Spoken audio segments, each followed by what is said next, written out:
Você já ouviu falar no site Apoia-se? É uma plataforma digital de financiamento contínuo e coletivo bem interessante. Caso queira ajudar o Plano Geral a continuar existindo, considere se tornar um apoiador. Você vai receber recompensas bem legais e ainda ajuda na realização de um sonho. O link da campanha está na descrição e um bom vídeo. Cinema é uma arte audiovisual, ou seja, metade da experiência acontece através da imagem e a outra metade através do som. Mas muitas vezes não valorizamos a importância do som em um filme, então acredito que eu não poderia deixar de falar sobre isso.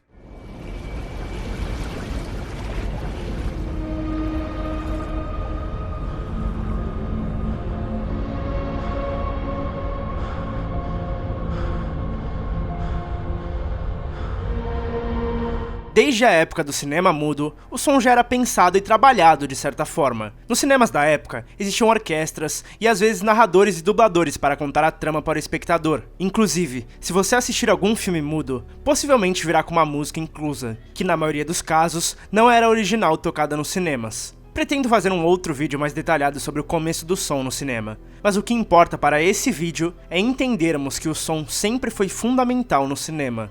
E antes de começarmos, acho importante entendermos o conceito da palavra diegese dentro do cinema. O termo diegese é de origem grega e serve para designar conjunto de ações que formam uma história. Porém, o termo no cinema se refere ao mundo interno criado na história, a realidade dos personagens. Por exemplo, no filme Lawrence Anyways, temos essa cena.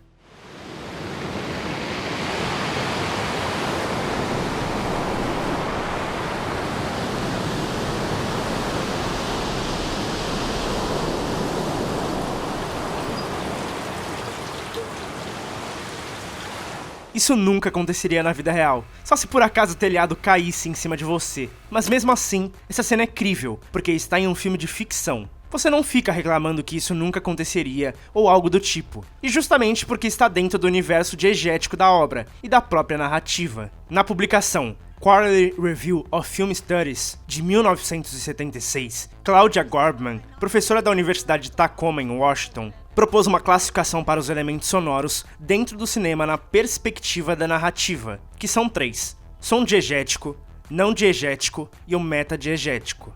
Começaremos então pelo som diegético, que basicamente são tudo que os espectadores e os personagens podem ouvir, como sons de objetos, diálogos, como nessa cena de The Nightingale. Peço que prestem atenção nos sons.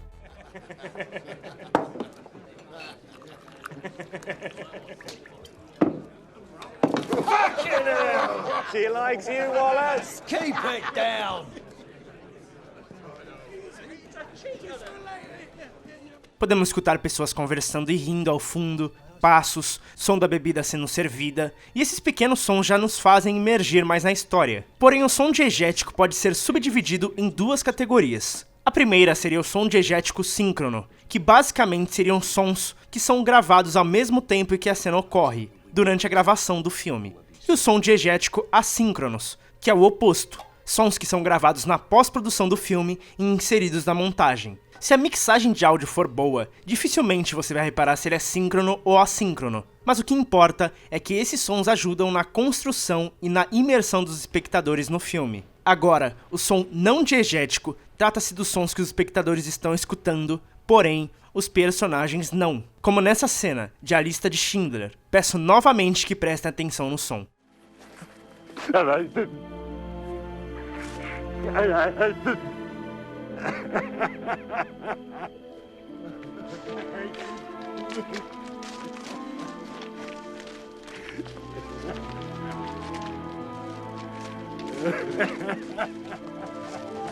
Especificamente a trilha é não diegética, pois os personagens não escutam ela, apenas nós, os espectadores. Porém, isso faz parte da diegese que falei no começo do vídeo. Se fosse a vida real, isso nunca aconteceria, a não ser que você contratasse um pianista para te acompanhar nos lugares, mas em um filme, tudo isso é permitido. A terceira categoria se chama som metadiegético, que basicamente trata-se dos sons que vêm do imaginário, muito usado em flashbacks ou em momentos de loucura, como nessa cena de Brilho Eterno de uma Mente Sem Lembranças. Okay.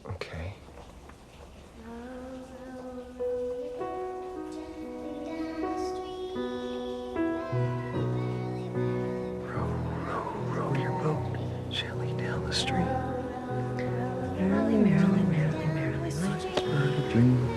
Possivelmente, a primeira vez que foi usado o som metadiegético foi em um filme do mestre Hitchcock, chamado Chantagem e Confissão, de 1929, que conta a história de Alice, que se defende após ser atacada por um homem e acaba o matando com uma faca. E durante uma cena no filme, ela fica perturbada com a situação e começa a escutar a palavra knife sem parar em um diálogo. Alice, cut us a bit of bread, will you? Knife. A knife is a dangerous thing. Be careful of a knife. You come up against a knife. I'm in Chelsea. You mustn't use a knife. Acho importantíssimo entendermos a importância do som para o cinema e como ele pode mudar um filme completamente. E para ilustrar isso, vamos ver essa cena do filme O Exorcista, porém um pouco diferente.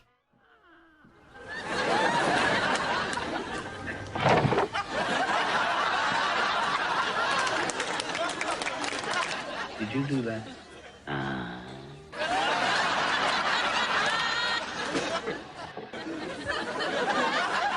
Do it again. In time. Ou na famosa cena do Homem-Aranha 3, que o Peter Parker está dançando e andando enquanto escuta uma música.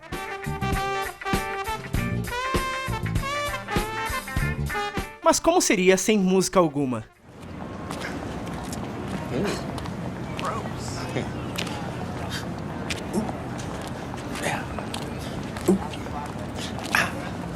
É fundamental entendermos esses termos, e principalmente para quem quer trabalhar com filmes. Os sons não estão lá apenas para complementar a imagem, eles trazem profundidade para a cena, emoções como medo, Come play with us, Daddy. Forever and ever and ever. tristeza,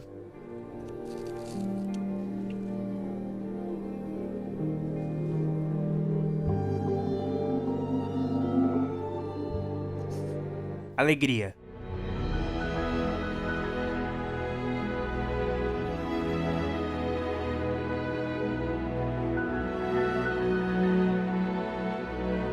Entre outros diversos sentimentos. O som sempre completou as obras cinematográficas, guiando os espectadores, gerando sentimentos únicos e inexplicáveis. Aliado à imagem, se transforma naquilo que amamos tanto e chamamos de filme. Um abraço e obrigado por ter assistido.